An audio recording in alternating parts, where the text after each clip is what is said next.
হ্যাঁ, নমস্কার বন্ধুরা। আজকে আমি আবার একটা নতুন ভিডিও নিয়ে উপস্থিত হয়েছি। এই ভিডিওর বিষয়বস্তুটা হচ্ছে সিম। আপনারা হয়তো ভাবছেন সিম এবং ফাঙ্গাস।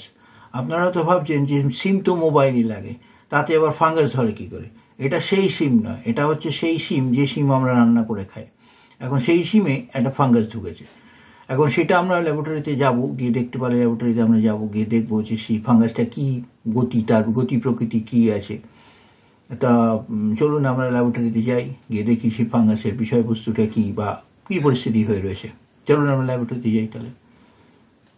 হ্যাঁ, নমস্কার বন্ধুরা, আমরা ল্যাবে চলে এসেছি। আমাদের সামনে দেখতে পাচ্ছেন সেই দুর্ভাগ্যজনক এবং দুর্ঘটনা কবলিত বা ফাঙ্গাস কবলিত যাই বলেন না কেন, সেই সিমটা রয়েছে এখানে। একটা আপনারা দেখতেই পাচ্ছেন, এই ক্যামেরাতেও আপনারা দেখতে পাবেন যে সাদা একটা প্রলেপ পড়ে রয়েছে।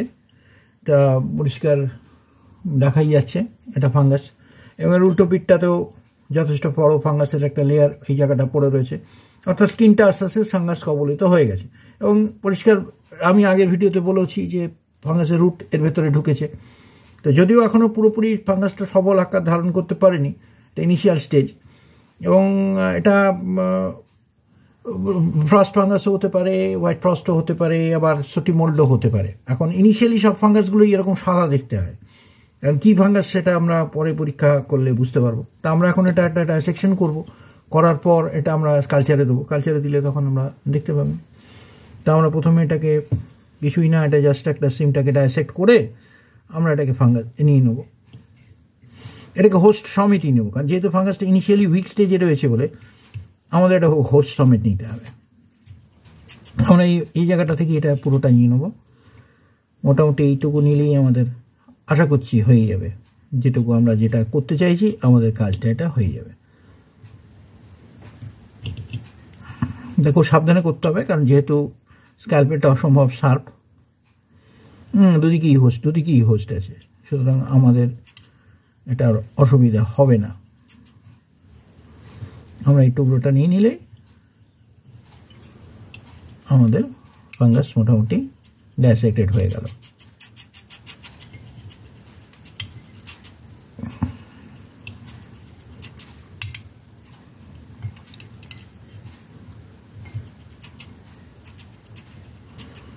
এটা দরকার নেই,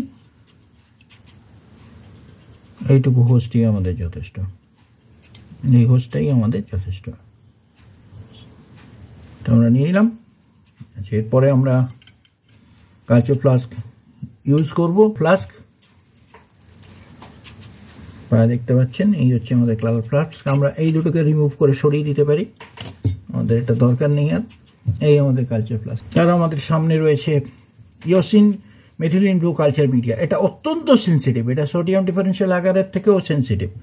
এটা আপনারা দেখতে পাবেন এই ক্যামেরাতে। এটা হিওসিন মেথিলিন ব্লু কালচার মিডিয়া, এটা অত্যন্ত সেন্সিটিভ কালচার মিডিয়া। এটা সোডিয়াম অ্যাসিডের ডিফারেন্সিয়াল আগারের থেকেও সেন্সিটিভ। তো আমরা অ্যাজ ইউজুয়াল এটাকে ফ্লাস্কের মধ্যে দিয়ে দেবো। খুব কেয়ারফুলি প্লেস করতে হবে, তার কারণ ফাঙ্গাস পার্টটা উপর দিকে থাকলে পরে কালচার মিডিয়াতে গ্রোথ হতে সুবিধা হবে। ফাঙ্গাস পার্টটা নিচের দিকে চলে গেলে, যেহেতু খুব ইনিশিয়াল স্টেজে রয়েছে ফাঙ্গাসটা, এটা একটা অসুবিধা হতে পারে, ফাঙ্গাসটা নষ্ট হয়ে যেতে পারে, গ্রোথ হলো না, হয়তো কিছুই পাওয়া গেল না, সেরকম হয়ে যেতে পারে। তো সেই জন্য একটু ইনিশিয়াল স্টেজে একটু কেয়ারফুলি আমাদের হ্যান্ডেল করতে হবে। এটা একদম প্রিলিমিনারি স্টেজে আছে ফাঙ্গাসটা। আপনারা তো ভাবছেন যে ও প্রিলিমিনারি স্টেজে আছে, তাহলে এত ঝামেলা কী দরকার আছে, আমি একটু ঘষে পরিষ্কার করে নেবো। না, এটা করা যাবে না, ঘষে পরিষ্কার করা যাবে না। হ্যাঁ, ফাঙ্গাস ম্যাটারে কোনো ঘষাঘষির সিন নেই, ঘষাঘষি মুছামুছি ন্যাকড়া দিয়ে মুছে নিলাম, এসবের সিন নেই। এগুলো বাজারের দোকানদাররা করতে পারে, কিন্তু এটা করা যাবে না, আমাদের এটা করা যাবে না। বিশেষত যারা আমার ভিডিওটা দেখছেন, এই ধরনের ভিডিওগুলো যারা দেখছেন, তারা তো একবারই এগুলো করবেন না। এতটা মুখাপেক্ষী আমাদের হওয়া যাবে না, এতটা বাজে জিনিস করা যাবে না। তাহলে মোটামুটি ওই 10 ml মতন ফাঙ্গাল ম্যাটার আমরা নিয়ে নেবো। ইনিশিয়ালি এটা রেডিশ কালারটা চেঞ্জ হয়ে ব্লু এর দিকে চলে যাবে।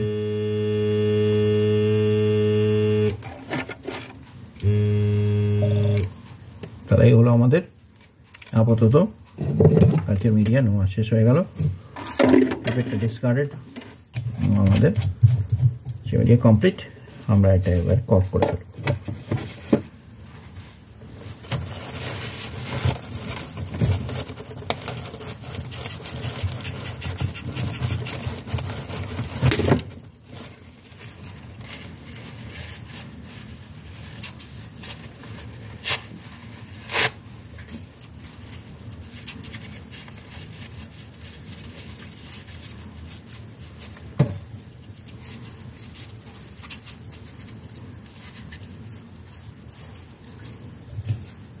এটা আমরা কর্ক করে ফেললাম। সো আবার ওয়ার্ক ইজ ডান। পরে আমরা দিন 10 পরে এটা আসবো, 5 দিন কি 10 দিন, এখন বলছি 5 দিন 10 দিন। এর আগের ভিডিওটা আমি দেখেছিলাম প্রায় 72 মানে 48 ঘন্টার মধ্যে আমরা ব্যাক করেছি। এরকমও হতে পারে, আর nothing more than that. So যাই হোক, এটা বুঝে, আমাদের সময় বুঝে 24 ঘন্টাও হতে পারে, 48 ঘন্টাও হতে পারে, আবার 10-15 দিনও হতে পারে। সো দ্যাটস, লেটস সি কী আছে আমাদের পরের পার্টটায় কী আছে। That will B A suspense.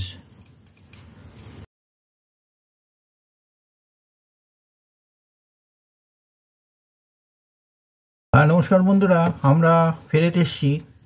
আমি বলেছিলাম প্রথমেই যে এই ফাঙ্গাসটা বা এই ভিডিওটা অ্যাকচুয়ালি খুব সাসপেন্সে ভরা হতে চলেছে, ফুল অফ সাসপেন্স। তো সেই সাসপেন্সের প্রথম পর্যায়ে শুরু হয়ে গেছে আমরা প্রায় 24 ঘন্টা বাদে ফেরত এসেছি। আপনারা ডেটটা এখানে দেখতে পাচ্ছেন, 14/3/14/12/23 ডেটটা ছিল, আজকে 15/12/23, অর্থাৎ ঠিক 24 ঘন্টার মাথায় আমরা ফেরত এসেছি। এবং ফাঙ্গাসটার গ্রোথ আপনারা ফালি চোখে দেখতে পাবেন না। এবারে এখানে যদি আপনারা ক্যামেরার সামনে এটা ধরি আপনাদের, তো তলায় আপনারা অনেক রকম ডিব্রিজ দেখতে পাবেন। এটা যদি শেক করা হয় আপনারা ওয়ালে অনেক ডিব্রিজ দেখতে পাবেন। আমি দেখতে পাচ্ছেন কি না জানি না, তবে মনে হয় ওরকম ডিব্রিজ দেখতে পাবেন। আমি যদি এই ক্যামেরাটায় ধরি, এটা বড় হবে ভিডিওটা, অনেক রকম ডিব্রিজ আপনারা দেখতে পাবেন। যাই হোক, খালি চোখে খুব একটা দেখা যাবে না, এটা মাইক্রোস্কোপের তলায় দিলেই দেখা যাবে। ইওসিনের কালার চেঞ্জ হয়ে গেছে, অনেকটা অরেঞ্জিশ কালার হয়ে গেছে। রেডিশ কালার ছিল, কারেন্টটা অরেঞ্জিশ হয়ে গেছে, অর্থাৎ ক্রমশ ব্লুয়ের দিকে যাচ্ছে, যেটা আমি বলেছিলাম। তা আপনারা হয়তো ভাবছেন যে এ বাবা, এটা তো ভিডিওটা এডিটেড ভিডিও, নিশ্চয়ই এডিটেড ভিডিও। হ্যাঁ, তা এখন এই 14 তারিখে করেছে, 15 তারিখে কি আর বলছে। তো দেখুন, বিশ্বাস করুন, আমি কিন্তু কোনো রকম মিথ্যে কথা বলছি না। আমি একজন সায়েন্টিস্ট হয়ে ধর্মত কোনো মিথ্যে কথা বলছি না। এটা কিন্তু সত্যি আমি ঠিক 15 তারিখেই, এখন টাইম হচ্ছে, আপনারা দেখাচ্ছি আপনাদের আমি দেখাচ্ছি, প্রমাণ দেখাচ্ছি। আমার স্মার্ট ওয়াচটা বন্ধ হয়ে গিয়েছিল। I'll show you the proof. Anyhow, it is 15th. You can see in this camera also. এই ক্যামেরাটা আপনারা দেখতে পাবেন, it is 15th. You can see the 15th. Date is 15th. So আমি মিথ্যে কথা বলছি না। তো anyhow, let us proceed for the first investigation. আমরা ফার্স্ট ইনভেস্টিগেশনের দিকে চলে যাই। আমরা মাইক্রোস্কোপের তলায় দেখব এবং এই ফাঙ্গাসটা কি ফাঙ্গাস আমরা সেটা বোঝার চেষ্টা করব। এখন প্রধানত 3টে হতে পারে। একটা ফ্র্যাজিলাই ফাঙ্গাস হতে পারে, যেটা র্যাপনোমেলা ফ্র্যাজিলাই, অথবা Ceroptera labiola fungus, which is very famous and very fast growing fungus, the labiola fungus, and it can be very dangerous mucromites or black fungus. Mucromites আপনারা খুব ভালোভাবে পরিচিত, which is black fungus. তো black fungus initially ওই সাদা হয়, আস্তের দিকে পরের দিকে গিয়ে ওটা ব্ল্যাক কালার চেঞ্জ হয়ে যায়। যখন লাংসের ভেতরে ঢুকে যায় তখন ওটা পরে ব্ল্যাক হয়ে যায়, পুরো টোটাল লাংসটাকে ব্ল্যাক করে দেয়, মোল্ডের মতন। তো যাই হোক, আমরা দেখি এটা কি ধরনের ফাঙ্গাস। এটা আমরা এটা দেখতে পাবো। ফার্স্ট ইনভেস্টিগেশন আমরা প্রথমে এটা আমরা ওই 2.5 ml মতো নিয়ে নেবো। আমরা ওটা 2.5 ml মতো নিয়ে নেবো। এখানে আমাদের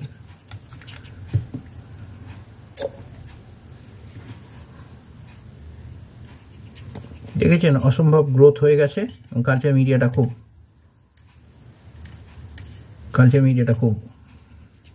ঠিক হয়ে গেছে। যাই হোক, এটা দেখা যাবে, এটা একেবারে অসুবিধাজনক কিছু হবে না, এটা দেখা যাবে, গ্রোথটা দেখা যাবে, এটা গ্রোথটা দেখা যাবে। হ্যাঁ, গ্রোথটা দেখা যাবে, ভালোই দেখা যাবে গ্রোথটা। অলরেডি ফ্ল্যাজিলাগুলো দেখতে পাওয়া যাচ্ছে, এটা ফ্ল্যাজিলা ফাঙ্গাস। ফ্ল্যাজিলাইগুলো দেখতে পাওয়া যাচ্ছে, খালি চোখেই ফ্ল্যাজিলাইগুলো ঘুরছে এখানে। এটা ফ্ল্যাজিলাই ফাঙ্গাস, ফ্ল্যাজিলাইও হতে পারে, ল্যাবিওলাও হতে পারে, ল্যাবিওলাও হতে পারে, এনিথিং উইল হ্যাপেন। তাহলে চলুন আমরা মাইক্রোস্কোপে চলে যাই। আচ্ছা, আমরা এখানে ফাঙ্গাসটা দেখতে পাচ্ছি, যে ফাঙ্গাসটা আমরা দেখতে পাচ্ছি সেটা হচ্ছে অ্যাকচুয়ালি সেরোপটেরা ল্যাবিওলা। This is the labiola mould. আচ্ছা, আমরা আরও পাশগুলো দেখছি। এখানে আমরা মোটামুটি কিছু ফ্ল্যাজেলা দেখতে পাচ্ছি। এখন এই ফ্ল্যাজেলাগুলো একটু সন্দেহজনক ব্যাপার লাগছে আমার। তো এখানে অনেক ফ্ল্যাজেলা দেখতে পাচ্ছি আমরা। আমাদের সামনে মনে হচ্ছে আরও একটা ফাঙ্গাস এখানে রয়েছে। আমরা এখানে আরও একটু মানে এটা ঘোরাবার চেষ্টা করছি। আমরা এখানে সামনে যে ফাঙ্গাসটা দেখতে পাচ্ছি এখন, সেই ফাঙ্গাসটা হচ্ছে আমাদের র্যাপনোমেলা ফ্ল্যাজেলাই ফাঙ্গাস। তাহলে আমাদের এইটাই হচ্ছে দ্বিতীয় সারপ্রাইজ, যেটা হচ্ছে বা দ্বিতীয় সাসপেন্স, যে আমরা একটা হোস্টের মধ্যে দুটো ফাঙ্গাস আমরা দেখতে পেলাম। আমরা আর একটুখানি খোঁজার চেষ্টা করছি। এই যে আমাদের সামনে এসে গেছে, এটা পুরো পরিষ্কার আমরা দেখতে পাচ্ছি ফ্ল্যাজেলাই ফাঙ্গাস, র্যাপনোমেলা ফ্ল্যাজেলাই ফাঙ্গাস। এই হচ্ছে আমাদের র্যাপনোমেলা ফ্ল্যাজেলাই ফাঙ্গাস, আমাদের যেটা একটু আগে বলছিলাম আমাদের তৃতীয় সাসপেন্স।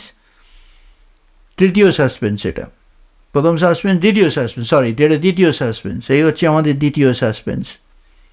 এর হচ্ছে আমাদের ফ্ল্যাজেলাই ফাঙ্গাস। তাহলে দেখা গেল যে আমাদের একটা, আমরা ম্যাগনিফিকেশনটা একটু বাড়ানোর চেষ্টা করছি যাতে ফাঙ্গাসটা একটু বড় করে দেখা যায়। কেন ফাঙ্গাসটা একটু বড় করা যায় যাতে আমরা এটা ফাঙ্গাসটা এবার পরিষ্কার ফাঙ্গাসটা ফ্ল্যাজেলাই ফাঙ্গাসটা দেখতে পাচ্ছি। দিস ইজ র্যাপনোমেলা ফ্ল্যাজেলাই ফাঙ্গাস। পরিষ্কার আমরা ফ্ল্যাজেলাই ফাঙ্গাসটা দেখতে পাচ্ছি। দিস ইজ র্যাপনোমেলা ফ্ল্যাজেলাই ফাঙ্গাস। আলোটা একটু বাড়ানো হলো, আমরা দেখতে পাচ্ছি র্যাপনোমেলা ফ্ল্যাজেলাই ফাঙ্গাস। এই হচ্ছে আমাদের দ্বিতীয় সাসপেন্স। এরপরে আমরা আর একটু স্পেসিমেনটা ঘোরাবো। আমরা স্পেসিমেনের পেটি ডিশটা একটু ঘোরাবো, ঘুরিয়ে দেখবো আশপাশে আর কিছু দেখতে পাওয়া যায় কিনা। হাওয়া কাণ্ড যে একটা হোস্টের মধ্যে দুটো ফাঙ্গাস ধরেছে, এটা সাধারণত হয় কোল্ড স্টোরেজে থাকার ফলে। এই যে সিমগুলো, এই সিমগুলো কোল্ড স্টোরেজে থাকার ফলে এইগুলো কন্টামিনেটেড হয় এবং একাধিক কন্টামিনেটেড সবজির সঙ্গে থেকে এই ধরনের ফাঙ্গাসগুলো তৈরি হয়, এই ফাঙ্গাসগুলো অ্যাক্টিভেটেড হয়। তাহলে আমরা আরও দেখার চেষ্টা করছি যে আর অন্য কোনো ফাঙ্গাস আছে কি না। আমরা আরও একটু ঘোরাচ্ছি, স্পেসিমেনটা ঘোরাচ্ছি।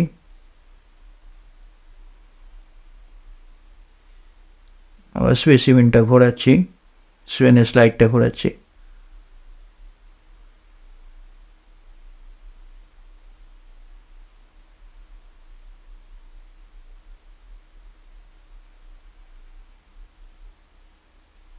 এগুলো সমস্ত ফ্ল্যাজেলাই ফাঙ্গাস আছে, এগুলো সমস্তটাই ফ্ল্যাজেলাই ফাঙ্গাস। ফ্ল্যাজেলাই ফাঙ্গাসেরই আধিক্যটা বেশি। আমরা এর সঙ্গে ল্যাবিওলা পেয়েছি, অল্প স্বল্প ল্যাবিওলা পেয়েছি। ফ্ল্যাজেলাই ফাঙ্গাসেরই আধিক্যটা বেশি, কারণ ফ্ল্যাজেলাই ফাঙ্গাসটা ছড়ায় বেশি। র্যাপনোমেলা ফ্ল্যাজেলাইটা ছড়ায় খুব তাড়াতাড়ি, খুব ফাস্ট ছড়িয়ে পড়ে, মানে খুব ফাস্ট ছড়িয়ে পড়ে। এখানে আমরা একটা অন্য জিনিস দেখতে পাচ্ছি, সেটা হচ্ছে কনজুগেশন অবস্থা।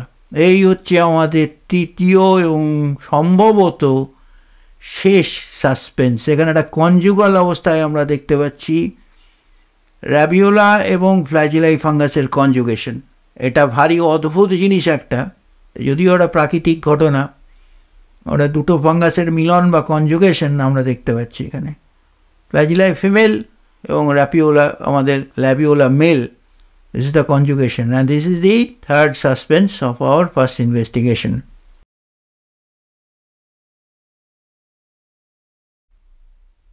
আচ্ছা, আমরা সামনে ফাঙ্গাসের দুটো ফাঙ্গাসের কনজুগেশন দেখতে পাচ্ছি, একটা হলুদ রঙের ফাঙ্গাস আর একটা সবুজ রঙের ফাঙ্গাস। হলুদ রঙের ফাঙ্গাসটা হচ্ছে র্যাপিনোমেলা ফ্ল্যাজেলাই, হলুদ রঙের ফাঙ্গাসটা হচ্ছে সেরোপটেরা ল্যাবিওলা, আর র্যাপিনোমেলা ফ্ল্যাজেলাই হচ্ছে সবুজ রঙের ফাঙ্গাসটা। আমরা দুটো নাম দেখতে পাচ্ছি, সেরোপটেরা ল্যাবিওলা আর র্যাপিওলা ফ্ল্যাজেলাই। তা এই দুটো ফাঙ্গাসের কনজুগেশন এখানে দেখতে পাওয়া যাচ্ছে। এটার বিরাট ফাঙ্গাল প্যাচ পরিষ্কার সামনে রয়েছে। আমরা আরও 5টা 4-5টা দেখতে পাচ্ছি। সবুজটা ফ্ল্যাজিলাই ফাঙ্গাস, সবুজ আস্তরণটা হচ্ছে ফ্ল্যাজিলাই ফাঙ্গাসের। আমরা ফ্ল্যাজিলাই ফাঙ্গাসটাকে এক্স্যাক্ট ফাঙ্গাসটাকে আমরা দেখবো এইবার। মাইক্রোস্কোপটা ফোকাস করব। আমরা ফ্ল্যাজিলাই ফাঙ্গাসের মোলটা এসে গেছে সামনে, আমরা মাইক্রোস্কোপটা ফোকাস করছি, মাইক্রোস্কোপ ফোকাস হচ্ছে। এইবার আমরা ফ্ল্যাজিলাই ফাঙ্গাসটা পরিষ্কার দেখতে পাচ্ছি। দিস ইজ দি ফ্ল্যাজিলাই ফাঙ্গাস, দিস ইজ র্যাপিওলা ফ্ল্যাজিলাই। সো নামটা আসছে, দিস ইজ র্যাপনোমেলা ফ্ল্যাজিলাই। এইটা হচ্ছে ফ্লোরেসেন্সে ইমেজে অ্যাকচুয়াল স্ট্রাকচারটা, র্যাপনোমেলা ফ্ল্যাজিলাইয়ের অ্যাকচুয়াল স্ট্রাকচারটা এইটা।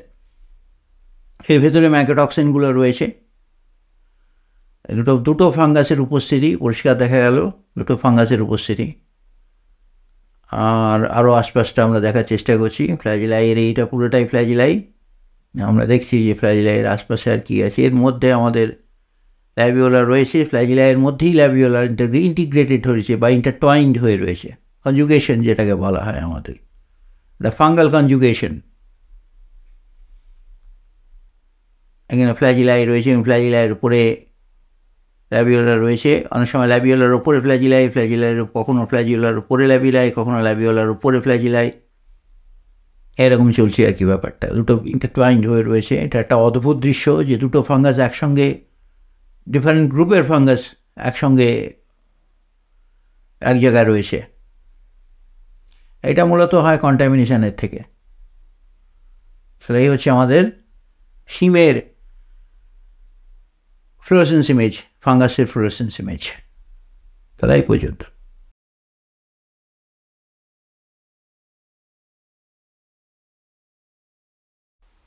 আচ্ছা, আমাদের সামনে ইউভি স্পেকট্রামটা এসে গেছে। এটা আমরা দেখতে পাচ্ছি এখানে দুটো মাইক্রোটক্সিনের উপস্থিতি পাওয়া যাচ্ছে, একটা লিউটিওস্কারিন আর একটা হচ্ছে কোজিক অ্যাসিড। লিউটিওস্কারিনটা আপনাদের আছে 448 ন্যানোমিটারে, আর এই যে নিচে এইখানে আসে আপনাদের কোজিক অ্যাসিড ওই মোটামুটি 324 ন্যানোমিটারে। এইখানটা কোজিক অ্যাসিড আছে। কোজিক অ্যাসিড হচ্ছে আপনার ওই ফ্ল্যাজিলাই ফাঙ্গাসের মাইক্রোটক্সিন। লিউটিওস্কারিন, উপরে লিউটিওস্কারিনটা দেখালাম একটু আগে, ওটা হচ্ছে আপনাদের ল্যাবিওলা ফাঙ্গাসের আপনার মাইক্রোটক্সিন। অসম্ভব বাজে মাইক্রোটক্সিন দুটো। আচ্ছা, আমি এই ইন্ট্রোডাকশানটা দিচ্ছি, হঠাৎ করে ছোট্ট একটা ইন্ট্রোডাকশান দিচ্ছি, তার কারণে এই মাইক্রোটক্সিন অ্যানালাইসিস করার পর, ফ্লোরেসেন্স ভিডিওটা অ্যানালাইসিস করার পর আমার একটা কথা মনে হলো আপনাদের একটু কিছু বলার দরকার। সেটা হচ্ছে যে আমি খুব অল্প কথায় বলতে চাইছি যে আপনারা এই ধরনের ফাঙ্গাস যখনই দেখতে পাবেন, আপনারা দয়া করে এগুলোকে নেগলেক্ট করবেন না। এইগুলো কিন্তু খুব ভালো জিনিস নয়। এই ধরনের ফাঙ্গাসগুলো, এই র্যাপিওলা ফাঙ্গাস বা ফ্ল্যাজিলাই ফাঙ্গাস, এগুলো পেটের মধ্যে ঢুকে গেলে এমন একটা ইনকিউরেবল ডিজিজ তৈরি করে দেবে যেটা আপনাদের সহজে সারবে না, বা সারবে না বললে গেলেই চলে। আপনাদের পুরো ডাইজেস্টিভ সিস্টেমটাকে নষ্ট করে দেবে। তো সুতরাং আপনারা যদি যখনই আপনারা দেখতে পাবেন কোনো সবজিতে বা ফলে বা কোনো খাবারের জিনিসে যদি এই ধরনের ফাঙ্গাস দেখতে পান, একটা সাদা তুলোর মতন আস্তরণ একটা পড়েছে এই সবজিটার উপরে বা ফাঙ্গাসটার উপরে, তাহলে আপনারা সেই সবজিটা তৎক্ষণাৎ ফেলে দেবেন। সেটাকে কোনোভাবে খাওয়ার চেষ্টা করবেন না, ধুয়ে পরিষ্কার করে খাওয়ার চেষ্টা করবেন না। এবং যদি দেখেন যে এই কতগুলো সবজির মধ্যে 10-12টা সবজির মধ্যে 3-4টে লেগেছে, বাকি 8-10টা, বাকি 7-8-9টা সবজি ভালো আছে, তাহলে সেই ভালো সবজিগুলোকে বরঞ্চ ভালো করে পরিষ্কার করে দরকার হলে একটু জলে ভিনিগার দিয়ে সেইগুলোকে পরিষ্কার করে সবজিগুলোকে আবার তুলে রেখে দেবেন, আলাদা করে রেখে দেবেন। আর যে সবজিগুলোতে এফেক্টেড হয়ে গেছে সেই এফেক্টেড সবজিগুলো ফেলে দেবেন, সেগুলোকে আর পুনরায় ব্যবহার করার চেষ্টা করবেন না। এইটুকুই আপনাদের কাছে বিনীত অনুরোধ। এই মাইক্রোটক্সিনগুলো অত্যন্ত ডেঞ্জারাস এবং বিষাক্ত পদার্থ। এই লিউটোস্কাইরিন বলুন বা এই কোজিক অ্যাসিড বলুন, কোজিক অ্যাসিডটা অসম্ভব neurotoxin. Kojic acid is a neurotoxin. Luteoskyrin is a very bad digestive inhibitor, ডাইজেশনটাকে আটকে দেবে, হজমটাকে আটকে দেবে। ডাইজেস্টিভ ইনহিবিশন, অ্যান্টিহিস্টামনিক, ডাইজেশনটাকে আটকে দেবে, কনভালশন শুরু হয়ে যাবে, অর্থাৎ গা গুলোবে, বমি হবে এবং তার সঙ্গে ডিসেন্ট্রিও শুরু হয়ে যেতে পারে। তো সেই জন্য it's a very bad sort of thing, diarrhoea create করে দিতে পারে। তো সেই জন্য এইগুলোকে আপনারা কাইন্ডলি নেগলেক্ট করবেন না, এটাই আমার অনুরোধ। আমার ভিডিওগুলো দেখতে থাকুন, আশা করি আপনাদের ভালো লাগবে। আপনারা যেমন দেখছেন দেখতে থাকুন ভিডিওগুলো, আরও আশা করছি আপনাদের আরও ভালো লাগবে। নমস্কার।